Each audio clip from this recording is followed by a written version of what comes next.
হরে কৃষ্ণ ভক্তবৃন্দরা,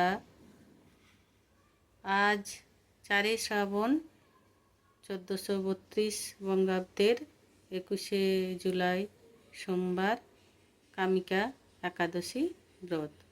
তো এই একাদশী ব্রত মাহাত্ম্য কথা আজ আপনাদের কাছে আমি পড়ে শোনাব। শ্রাবণ কৃষ্ণপক্ষিয়া কামিকা একাদশীর কথা ব্রহ্মবৈবর্ত পুরাণে যুধিষ্ঠির শ্রীকৃষ্ণ সংবাদে বলা হয়েছে। যুধিষ্ঠির মহারাজ শ্রীকৃষ্ণকে বললেন, হে গোবিন্দ, হে বাসুদেব, শ্রাবণ মাসের কৃষ্ণপক্ষের একাদশীর নাম এবং মাহাত্ম্য সবিস্তারে আমার কাছে বর্ণনা করুন। তা শুনতে আমি অত্যন্ত কৌতূহলী। প্রত্যুত্তরে ভক্তবৎসল ভগবান শ্রীকৃষ্ণ বললেন, হে রাজন, পূর্বে দেবর্ষি নারদ প্রজাপতি ব্রহ্মাকে এই প্রশ্ন করলে তিনি যে উত্তর প্রদান করেছিলেন, আমি এখন সেই কথাই বলছি। আপনি মনোযোগ সহকারে তা শ্রবণ করুন। এক সময় ব্রহ্মার কাছে ভক্তশ্রেষ্ঠ নারদ জিজ্ঞাসা করলেন, হে ভগবান, শ্রাবণ মাসে কৃষ্ণপক্ষিয়া একাদশীর নাম কি? এর আরাধ্য দেবতা কে? সেই ব্রতের বিধি বা কীরকম এবং এই ব্রতের ফলে কি পুণ্য লাভ হয় তা সবিশ জানতে ইচ্ছা করি। আপনি কৃপা করে আমাকে তা জানালে আমার জীবন ধন্য হবে। শ্রী নারদের কথা শুনে ব্রহ্মা অত্যন্ত সন্তুষ্ট হলেন। তিনি বললেন, হে বৎস, জগৎ জীবের মঙ্গলের জন্য আমি তোমার প্রশ্নের যথাযথ উত্তর দিচ্ছি, তুমি তা শ্রবণ করো। শ্রাবণ মাসের কৃষ্ণপক্ষে একাদশী কামিকা নামে জগতে প্রসিদ্ধা। এই একাদশীর মাহাত্ম্য শ্রবণে বাজপেয় যজ্ঞের ফল লাভ হয়। ভগবান শ্রীহরি পূজা অর্চনা অপরিমিত পূর্ণ ফল প্রদান করে।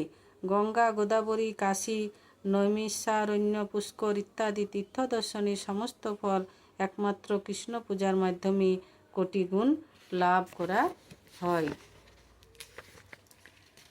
সাগর ও অরণ্যযুক্ত পৃথিবী দানের ফল, দুগ্ধবতী গাভী দানের ফল অনায়াসে এই ব্রত পালনে লাভ হয়। যারা পাপ পুণ্য সাগরে নিমগ্ন, এই ব্রতই তাদের উদ্ধারের একমাত্র সহজ উপায়। এরকম পবিত্র পাপনাশক শ্রেষ্ঠ ব্রত আজ জগতে নেই। শ্রীহরি স্বয়ং এই মাহাত্ম্য কীর্তন করেছেন। রাত্রি জাগরণ করে যারা এই ব্রত পালন করেন তারা কখনোই দুঃখ দুর্দশাগ্রস্ত হন না। এই ব্রত পালনকারী কখনোই নিম্নজনী প্রাপ্ত হন না। কেশবপ্রিয়া তুলসীপত্রে যিনি শ্রীহরির পূজা করেন, পদ্মপাতায় জলের মতো তিনি পাপে নির্লুপ্ত থাকেন। তুলসীপত্র দিয়ে বিষ্ণু পূজায় ভগবান যেমন সন্তুষ্ট হয়, মণিমুক্তাদি মূল্যবান রত্নর মাধ্যমেও তেমন প্রীতি হন না। যিনি কেশবকে তুলসী মঞ্জরি দিয়ে পূজা করেন তা জন্মার্জিত সমস্ত পাপ ক্ষয় হয়ে যায়।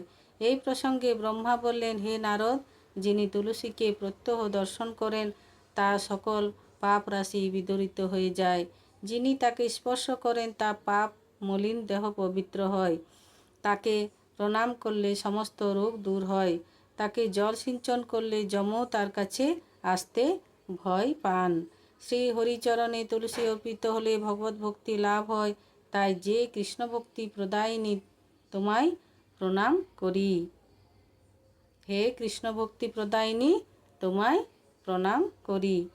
যে ব্যক্তি হরিবাসরে ভগবানের সামনে দীপদান করেন, চিত্রগুপ্তও তার পুণ্যের সংখ্যা হিসাব করতে পারেন না। তার পিতৃপুরুষরা পরম তৃপ্তি লাভ করেন। শ্রীকৃষ্ণ বললেন, হে রাজন, আমি আপনার কাছে সমস্ত পাপ হারিণী কামিকা একাদশী মাহাত্ম্য বর্ণনা করলাম। অতএব যিনি ব্রহ্মহত্যা, ভ্রূণ হত্যা, পাপ বিনাশিনী, মহাপুণ্য ফলদায়ী এই ব্রত পালন করবেন, এই মাহাত্ম্য শ্রদ্ধা সহকারে পাঠ অথবা শ্রবণ করবেন, তিনি সর্বপাপ থেকে মুক্ত হয়ে বিষ্ণুলোকে গমন করবেন। হরে কৃষ্ণ ভক্তবৃন্দরা, এখানেই আমার এই ব্রত কথা সমাপ্ত করছি। কালকে মঙ্গলবার পালনের টাইম 5টা থেকে 9:30 পর্যন্ত। হরে কৃষ্ণ।